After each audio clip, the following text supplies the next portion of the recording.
Language is weird, really weird. There is no language that isn't messed up in some way. English, for example, is so confusing because it's made up of a whole bunch of borrowed words that get jumbled into different meanings and conjugations that just make your head want to explode. And Japanese is no exception to this. If you thought Japanese wasn't hard enough with 3 written components to the language, well, get ready for another twist. Borrowed words, aka Gairaigo. Japanese is one of the many languages that takes words from other languages and implements them into itself. Sometimes the word means the same as the original, and the other half of the time, not so much. And when this happens, cultural misunderstandings happen. So in order to help prevent such awkward situations, I have a list of 10 Japanese Gairaigo that I think you should know. Number 1, shiru. Shiru is not a seal, nor is it really a seal, but it's what we would call a sticker. It's probably not a mistake in meaning, but for English speakers, when we think of the word seal, we think more Game of Thrones, the sealing a letter with wax and having to get it delivered by horseback in the middle of the night. Honestly, I don't see why we don't do that anymore. It's 10 times cooler than licking an envelope. Like you're sending your DNA to another person. People can trace that. Number 2,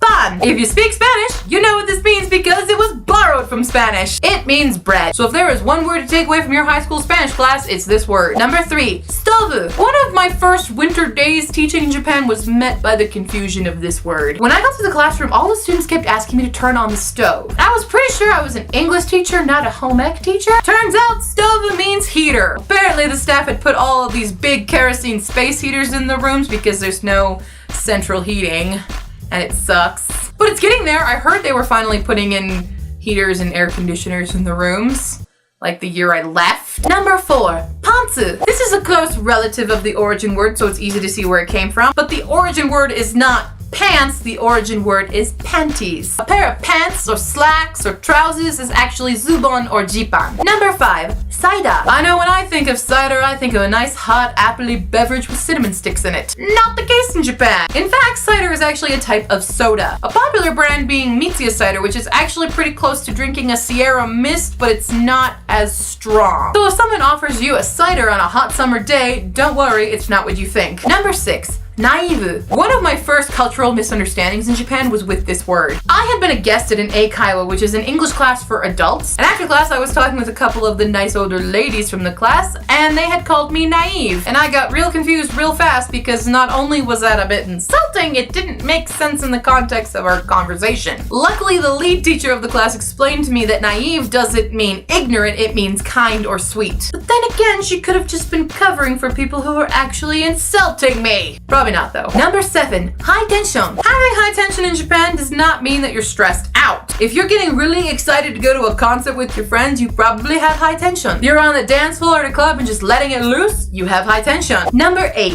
consento. This word is actually not from the English word consent, but is shortened from the word concentric plug. So if someone is asking you for the location of your consento, they're just looking for a place to plug in. Oh, that might be where it came from. Number 9, Vikingu. Vikingu does not mean bicycle riding, nor does it mean Viking. It actually means a buffet. How did it become this? The first ever buffet restaurant in Japan was actually called the Imperial Viking. And so the term Viking just became synonymous for buffet in Japan. Fun fact, the Imperial Viking was actually named after the 1958 American movie, The Vikings. Number 10, skinhead though. English definition. A young man of a subculture with close-cropped hair, heavy boots, and are often perceived as aggressive who sometimes participate in white supremacist activities. Japanese definition, a bald person. Really, it just means bald person. That's all it means. Fun situations happen when this word comes up. And that is my list of 10 Gairaigo that I think you should know. If you know some Gairaigo, put them in the comments below and perhaps I'll make a part 2 to this video. If you have further questions, leave them in the comments below or on Facebook, Tumblr, and Twitter, and I will see you next week, cuties. Bye!